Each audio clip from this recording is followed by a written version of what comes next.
ఆయన communist కురువృద్ధుడు, CPI జాతీయ కార్యదర్శి. తిరుపతి జిల్లా వాసి అయినా నిన్నటి వరకు శ్రీవారిని దర్శించుకున్న దాఖలాలు లేవు. ఎన్నోసార్లు తిరుమలకు వెళ్లినా ఆలయం వెలుపలే ఉండేవారట. కానీ అంతలోనే ఏమైందో ఏమో, సడన్గా తిరుమల క్షేత్రంలో ప్రత్యక్షమయ్యారు. ఎప్పుడు లేనిది ఆలయంలోకి వెళ్లి శ్రీవారిని దర్శించుకొని తీర్థప్రసాదాలు స్వీకరించడం చర్చనీయాంశమైంది. సిపిఐ జాతీయ కార్యదర్శి నారాయణలో మార్పు వచ్చిందా? వయస్సు రీత్యా సహజంగానే భక్తి వైరాగ్యాలు కలిగాయా? Watch the story. మతం అనేది మత్తుమందు. విజ్ఞానం, మానవ శ్రమ ముఖ్యమని నమ్ముతూ వచ్చే ఎర్రన్నల్లోనూ మార్పు కనిపిస్తోందా? దేవుడు లేడు అని చెప్పే కమ్యూనిస్టు నేతలు దేవదేవుణ్ణి దర్శించుకోవడం వెనుక మతలబు ఏంటి? ఎన్నోసార్లు కుటుంబ సభ్యులతో ఏడుకొండలపైకి వెళ్లిన సిపిఐ జాతీయ కార్యదర్శి నారాయణ స్వామివారిని దర్శించుకోలేదట. అలాంటి వ్యక్తి ఇటీవల తిరుమల శ్రీ వెంకటేశ్వర స్వామిని దర్శించుకొని తీర్థప్రసాదాలు స్వీకరించడం సొంత పార్టీ వారినే కాదు, సమాజాన్ని ఆశ్చర్యానికి గురి చేసిందట. తిరుపతికి చెందిన కె నారాయణ దశాబ్దాలుగా కమ్యూనిస్టు పార్టీలో కొనసాగుతున్నారు. కింది స్థాయి నుంచి జాతీయ స్థాయి వరకు అనేక పదవులు చేపట్టారు. ఉమ్మడి రాష్ట్రానికి సిపిఐ కార్యదర్శిగా పనిచేశారు.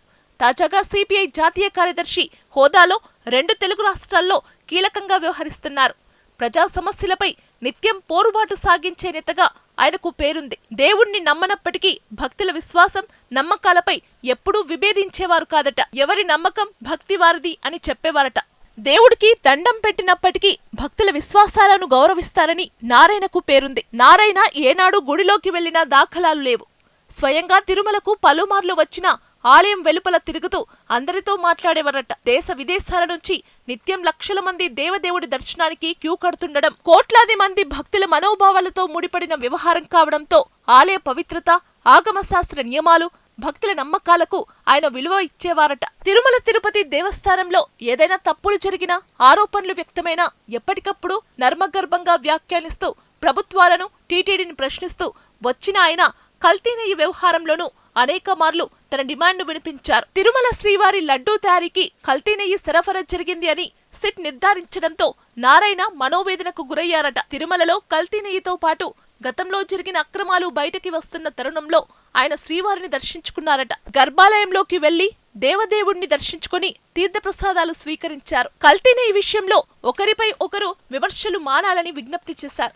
నెయ్యిలో కల్తీ జరిగిందని సిట్ నిర్ధారించిన నేపథ్యంలో అధికారులు, బాధ్యులైన వారిపై కఠిన చర్యలు తీసుకోవాలని ఆయన డిమాండ్ చేశారు. ఇలాంటి తప్పులు పునరావృతం కాకుండా చర్యలు తీసుకోవాలని నారాయణ కోరారు. సిపిఐ జాతీయ కార్యదర్శి నారాయణ వైకుంఠవాసుని దర్శించుకోవడం వెనుక మతలబు ఏంటి అన్న చర్చ జోరందుకుందట. దేవుడు లేడు అని చెప్పే వామపక్ష నేత దేవదేవుడికి దండం పెట్టుకోవడం ఆయనలో వయస్సు రీత్యా వచ్చిన సహజ మార్పా, లేక టీటీడీలో జరుగుతున్న అక్రమాలపై నిజాలు తెలుసుకోవాలని, ఆలయం లోపల ఏ విధంగా కైంకర్యాలు జరుగుతున్నాయో చూడాలని వెళ్లారా అన్న ప్రశ్నలు వ్యక్తమవుతున్నాయి. నారాయణ ఏది చేసినా దానికి ఓ లెక్క ఉంటుందని, అందులో అర్థం, పరమార్థం ఉంటుందని ఆ పార్టీ నేతలు చెబుతుంటారు. శ్రీవారి దర్శనం వెనుక మరేదైనా మతలబు ఉందో ఆ దేవదేవుడికే తెలియాలి అంటున్నారు ఆయన వ్యవహార శైలి తెలిసిన వారు. వామపక్ష పార్టీలు గతంలో దేశ రాజకీయాల్లో కీలకంగా వ్యవహరించాయి.